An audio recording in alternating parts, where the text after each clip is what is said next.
नमस्कार, बहुत सा प्यार दोस्तों को, अपनों को, हमदर्दों को। कहिए, कैसे हैं आप? जिंदगी मजे में तो है ना? पसंद का खा रहे हैं, पहन रहे हैं, मनोरंजन मन का भाता मिल रहा है ना? और 2 वक्त की रोटी का जुगाड़ तो प्रभु ने कर ही रखा है, तो फिर तो खुश ही होंगे, है ना? क्या फिर भी नहीं? ये आवाज 100 में से कम 88% लोगों की है। जिसका दिल खंगालो वहीं दर्द है, टीस है, परेशानी है, दुख है। तो सुखी है कौन? संतुष्ट है कौन? कभी जानना चाहा हमने? और चाहिए, फिर और चाहिए, और चाहिए। कौन है जो कहता है कि कुछ भी नहीं चाहिए?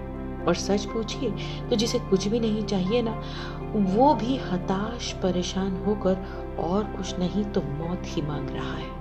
लेकिन मांगने वाले को तो वो भी नहीं मिल रही। कुछ सोच रहे हैं आप? मैं भी सोच रही हूँ। जवाब की तलाश मुझे भी है। आपको मिल जाए या स्वयं आपके पास हो, तो मुझे आपके जवाब का इंतजार है, आपके कमेंट्स का इंतजार है, आपकी सलाह का भी इंतजार है। लेकिन आरती को अब किसी का इंतजार नहीं। जानते हैं कौन है आरती? आइए बताते हैं आज की कहानी से।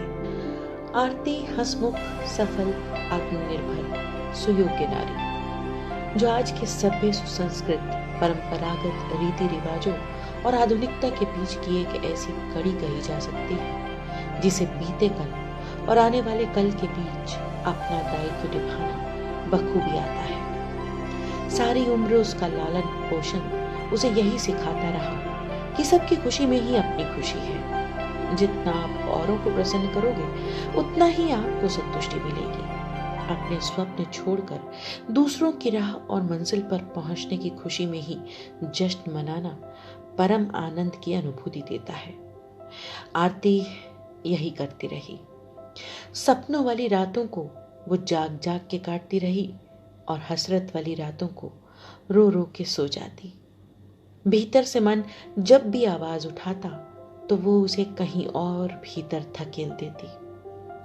आसमां छूने की बात तो दूर, ताजी हवा, बहता पानी और प्रकृति की गोद में जो तृप्ति पाती थी आरती की अंतरात्मा, वही अंदर के शोरगुल में अब दिन रात तड़पती। पकवानों की खुशबू हो, चाहे छोटी शान के लोग, अपनों के बिना मनाए त्योहार, छोटी छोटी शरारतों में जिया जीवन घुटन महसूस करता रहा। लेकिन आरती की आंखें स्वप्न देखने के लिए अब आजाद नहीं थी। यूं तो दायित्वों से परे होना उसने सीखा ही नहीं था। कभी बड़ों के प्रति, कभी जीवन साथी के प्रति, कभी बच्चों के प्रति, कभी अपनों के प्रति तो कभी परायों के प्रति भी। लेकिन इन दायित्वों को निभाना मात्र उसका व्यवहार समझा जाने लगा। इनके बदले में उसकी अपने मान सम्मान की अपेक्षा, खूबसूरत व्यतीत होता समय, अपने रुचि रुझान किसी के लिए कोई मायने ही नहीं रखते थे, क्योंकि ना कभी उसने मांगा और ना ही किसी को लगा कि ये भी जीवन की आवश्यकता ही नहीं, अनिवार्यता है। संतरा खाने की इच्छुक आरती के आगे काजू, किशमिश, बादाम सब परोसे जाते, सेब, चीकू, पपीते भी। लेकिन यदि अंतर मन की संतरा खाने की इच्छा कहीं थी तो वो तिल मिलाती ही रह जाती। अव्वल तो कहती नहीं, लेकिन जब कभी कहती तो पलटकर उसे जवाब मिलता कि तुम तो खुशी नहीं होती, कितना कुछ भी कर दो तुम्हारे लिए। आरती खामोश, कभी खुद में गलती ढूंढती तो कभी नियति को दोष देती। लेकिन वक्त बीतता रहा, आरती के बच्चे बड़े हो गए। कई बार लगा आरती को और कोई समझे न समझे, अपनी संतान तो अंतर्मन की इस पीड़ा को, इस अतृप्ति को, इस अनादर को समझेगी। वो धीरे धीरे अपनी व्यथा को बांटने की चेष्टा में लग गई। उसे लगता कि अपने बच्चों को अपने मन की बताकर शायद वो कहीं हल्की हो जाए।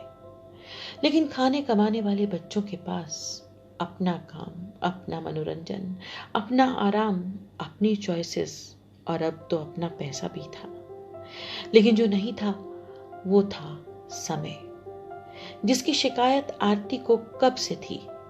कोई पास बैठे, वो भी सुने जो उसका दिल कहता है। कोई कहे, उसे भी अनुभव करे।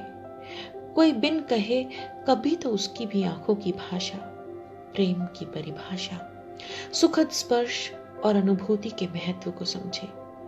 लेकिन वो वक्त न तब था न अब आया। पहले बच्चे छोटे थे, समझ नहीं सकते थे, लेकिन अब बच्चे बड़े हो गए, अब समझने की जरूरत ही नहीं। वक्त भी तो नहीं जिंदगी में अपनी समस्याएं सुलझाएं कि आपके अंतर मन के सैड सॉन्ग सुने, रोता समूह बना के आ जाती हो, किसी बात से खुशी नहीं होती हो, बस खुद को ठीक समझती हो और वही थोपना चाहती हो। आप शायद अब जिम्मेदारियों से भागना चाहती हो, या फिर शायद आपका कोई अपना पर्सनल इंटरेस्ट है। उफ, क्या क्या सुनना बाकी रह गया था आरती के लिए। ये सब बातें दिन रात उसके भीतर गूंजने लगी। अंतर्मन ने अब और घातों को स्वीकार करना बंद कर दिया था। अब प्रेम के बदले प्रेम, सम्मान के बदले सम्मान की अपेक्षा तीव्र होने लगी थी। अब जिंदगी के ढल जाने का खतरा नहीं था, क्योंकि वो तो यूं भी बस रेत की मानंद फिसलती ही जा रही थी। व्यर्थ जाने की टीस अब जागने लगी थी। आरती के शौक, जिंदा दिली, खुश रहना, चहकना अब अजीब से सवालों के घेरे में था। उसकी हर अच्छाई बुराई को अब संदेह की दृष्टि से देखती थी उन सो कॉल्ड अपनों की नजरें, जिनके लिए या जिनके साथ उसने अपना वो समय, वो उम्र, वो जीवन दांव पर लगा दिया जिसमें वो अपने लिए चाहती तो काफी कुछ कर सकती थी। आज माता पिता हों, अपने हों, रिश्ते नाते हों, दोस्त हों, सभी कहने लगे, क्यों किया सेक्रीफाइस? अड़ जाती ना, अपने मन की करती, क्यों माना किसी का कहा? तो आरती को लगता कि क्या यही दोष है मेरा कि मैंने आदेश का पालन किया? क्या यही दोष है मेरा कि मैंने नए रिश्तों में जीवन की खुशियों की तलाश करनी चाहिए? स्वच्छंद विचरण करती प्रकृति की गोद से मानो किसी ने बंद एसी रूम में जीवन भर के लिए डाल दिया था, जहां से ना तो वो मंजर दिखते हैं, ना वो खुशबू, ना वो छुअन। बेशक ठंडक है, बेशक वातावरण को नकली खुशबुओं से महकाया गया हो, लेकिन कितनी देर ये वक्त निकलता। और अब मानो उस कमरे में कई लोग जमा हो गए हैं। अब सांसें टकराने लगी हैं, ऑक्सीजन की कमी महसूस होने लगी है। अब तो दरवाजे की तलाश है कि कोई खुद ही खोल दे। आरती की मानसिक हालात ठीक नहीं। वो कभी ईश्वर से प्रार्थना करती है तो कभी फूट फूट के रोकर अपने लिए फैसलों को बदलने की अरदास करती है। वो किसी पे भी दोष नहीं लगाती। वो इन गूंजते तानों और अपशब्दों की चीखों से अपना सिर पकड़कर रात रात भर बौखलाई घूमती है, लेकिन कोई नहीं समझ रहा। अपनों के पास वक्त नहीं। ऐसे में मन करता है कि वो जीवन ना अपने सपने पूरे करने के काम आया, ना कोई संतुष्टि ला पाया, उसे ही खत्म कर दिया जाए। किसी को कोई बात कहनी समझानी पड़ेगी ही नहीं। कई बार इस विचार से आरती छत पर गई। बहुत देर फूट फूट कर रोती रही और कोई पीछे ना आया। और भी साधन ढूंढे, फिर लगा मौत तो कोई हल ही नहीं। कोई 2 दिन रोकर आगे बढ़ जाएगा। वक्त ही तो नहीं, जब बात करने का नहीं, समझने का नहीं तो मौत के अफसोस का भी कहाँ ही होगा। बस यही सोचकर आरती ने मौत से भी हार मान ली। आज भी आरती अकेली तन्हा बैठी है कि कोई दरवाजा ढूंढूं या फिर दीवार ही तोड़ डालूं सिर पटक पटक कर कि सांस आए मुझको। इन चीखती आवाजों और बेदिली और बोझ समझी जाने वाली नजरों को अब झेला नहीं जाता। उपभोग की वस्तु या साधन मात्र बनकर गलते सड़ते जीवन का भी क्या औचित्य।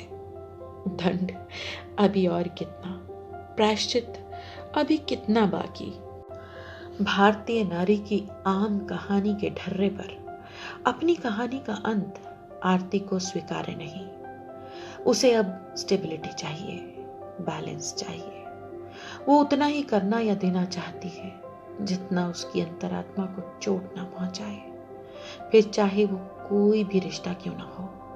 एक तरफा व्यापार यानी हानि अब और नहीं। शायद अब उसे किसी का इंतजार नहीं, ना समझने वाले का और ना ही किसी समझाने वाले का। उसने अब सभी फैसलों को ईश्वर के हाथ छोड़ने का निर्णय ले लिया है, लेकिन खुद को चोट पहुंचाए बगैर, क्योंकि ये भी बहुत होता रहा।